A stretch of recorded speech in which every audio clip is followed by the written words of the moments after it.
Hi guys, gonna try making videos on the weekend because got some clients on Monday, so it's moving my schedule around. But I will post it on Monday. Happy Monday for you guys. I am going to make a bunch of videos today because last week my camera didn't work, and so I have some ideas in my head that I'd like to talk about. And one of them is from a comment by Annie. She says that she is an INFJ and she has an ENFP friend who's sort of gone MIA abruptly, and there's no signs that anything was wrong. And she's not sure if it's her or if something else is bothering them. And so she's asking, how do I motivate an ENFP and how do I provide what it is that they need, or maybe without knowing? How do you ask? And oh, you can see my mic. Yeah, I'm using the snowball mic.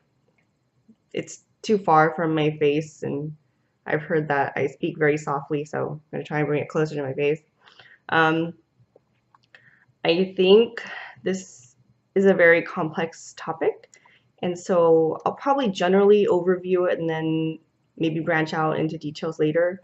So I think ENFPs, a lot of us, tend to disappear for our own reasons, and I'm sure I'm going to get a lot of people saying, yes, I do, I disappear, I just do it because, the relationship, kind of sizzled, or I needed to do my own thing, I needed to introspect, I needed my own alone time.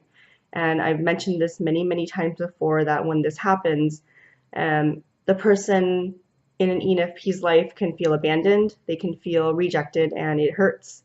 There's no indications of what's going to happen, and all of a sudden this person leaves, and all of a sudden they leave and they come back whenever they feel like it, and it feels like the other person in the ENFP's life feels very used, like they're can be discarded whenever the ENFP feels like it. And for me, I've taken a step back to observe these intentions and motivations and the reasonings for why we do what we do, and checked it.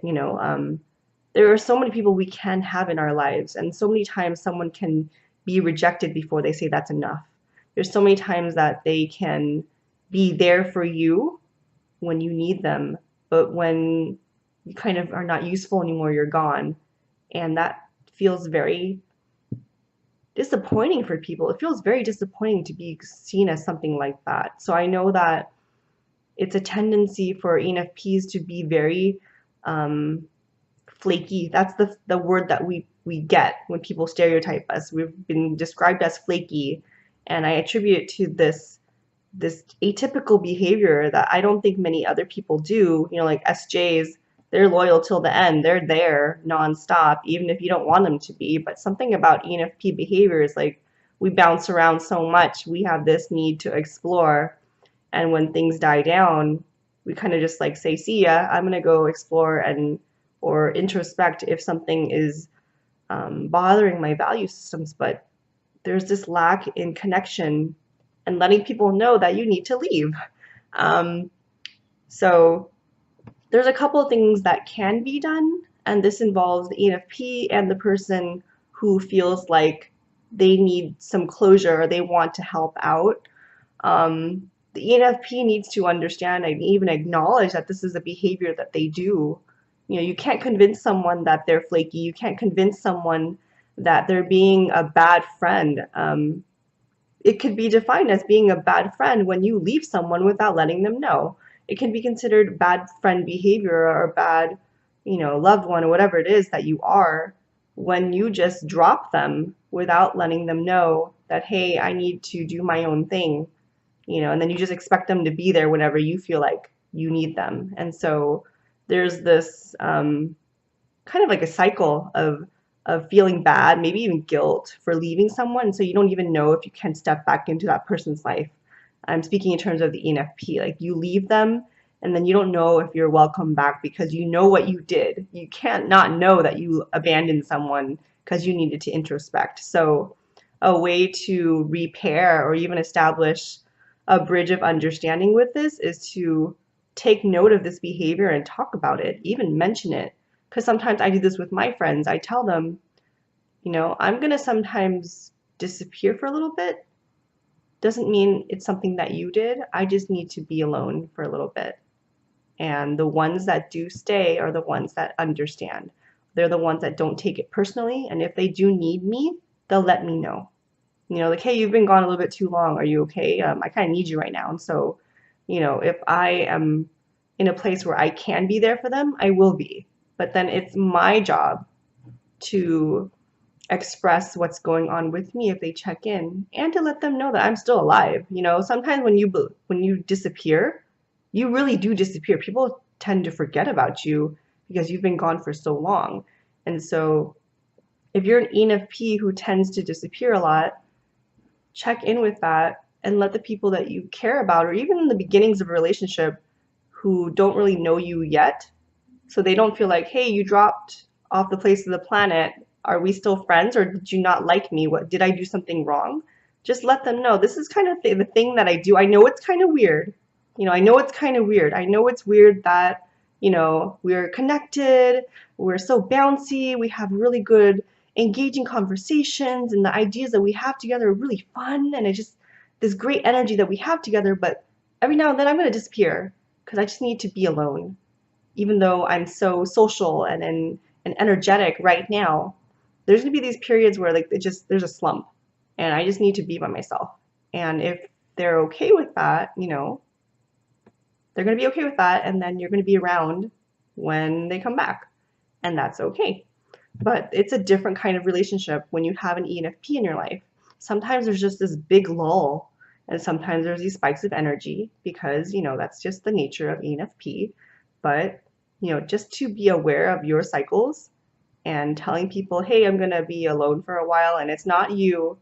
Or if it is something that somebody said, that's important to bring up too. And I've mentioned this in my other videos when it comes to NFP relationships and conflict. It's hard to bring things up. It's hard to want to repair. It's hard to make other people feel uncomfortable because you want to be a people pleaser all the time. But for your internal peace and for the sake of the person to know what they're doing, so maybe they won't do it again next time, or they'll be more mindful of their words that they're using, because let's say your values are feeling attacked and you feel attacked as a person, but they're constantly attacking that subject that's so tender for you, but they don't even know. Well, do you want to still be friends with them? Do you still want them in your life? Then it's important for them to know what your boundaries are and what your no-go zones are, just like how you would do the same for them if they asked you, right? Um, and so when it comes to someone who's spent their whole lives running away, or, you know, kind of skirting conflict and not knowing how to be with someone when they're sad, I think this kind of is attributed to childhood stuff, early um, patterns, and just habits with not having someone be there for you when you're upset. And I'm gonna link this over, or suggest to look at that one video that I've made about why ENFPs appear multifaceted. That might help explain a lot of the things too. So for me, when it comes to someone seeing an ENFP as bubbly and very sociable and an entertainer and charming, and then all of a sudden they disappear, there's maybe an internal problem too, where this ENFP may feel like I'm only worthy of someone's attention and care and the relationship when I have a certain hat on. If I have the hat of the entertainer, if I have the hat on of the one that's the confidant and everyone is talking to me and I'm able to make everyone feel better, I am worthy of their connection. I'm worthy of their relationship. But if I'm feeling bad, I'm not fulfilling my role as the people pleaser or the entertainer, and so I'm not worthy of this connection. So it's an internal thing that can take a long time to work through, but as a friend or a loved one of an ENFP, even acknowledging that can be a big deal. It's not your job as the person in an ENFP's life to fix them. It's not your job to, you know, push them too much, because everyone grows, everyone heals at their own pace. And so, but just being present can be one of the biggest things you can ever do for someone who tends to run away when they feel unworthy of love. To just be present, and say, hey, look, I'm here. I know you're sad right now, or I know that you're quiet, you're introspective right now. You don't have to put on this hat to entertain me. You don't have to be the funny person in the room right now. I'm still here. You don't have to entertain me for anything right now. I still value you and I care for you just as the person as you are. And just these words, or even just texting it, it's like, I'm here, or just checking in once in a while. Hey, I know you're gone right now. Just letting you know that I'm thinking of you. These little things can help pull an ENFP back out of whatever, you know, drew them back into that introspective, quiet, away from everyone else kind of state.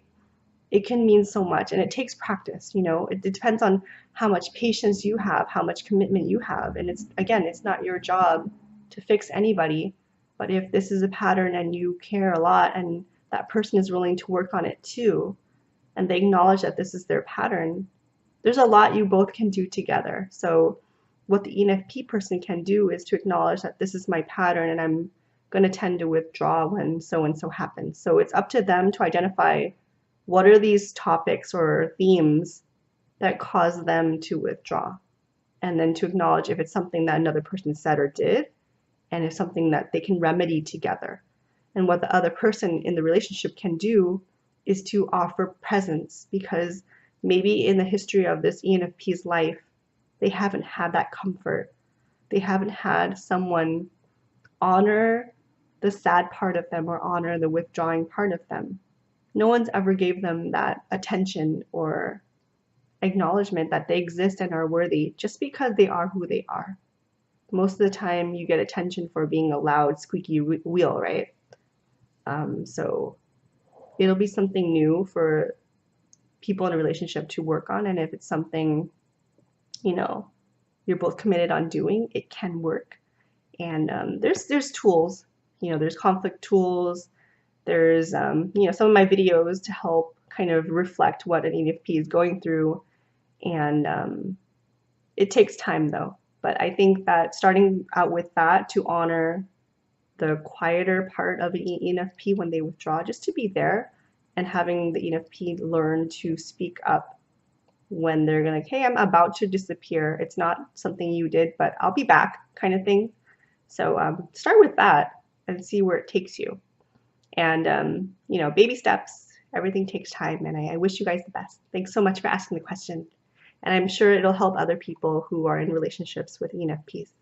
Thanks, guys. Take care.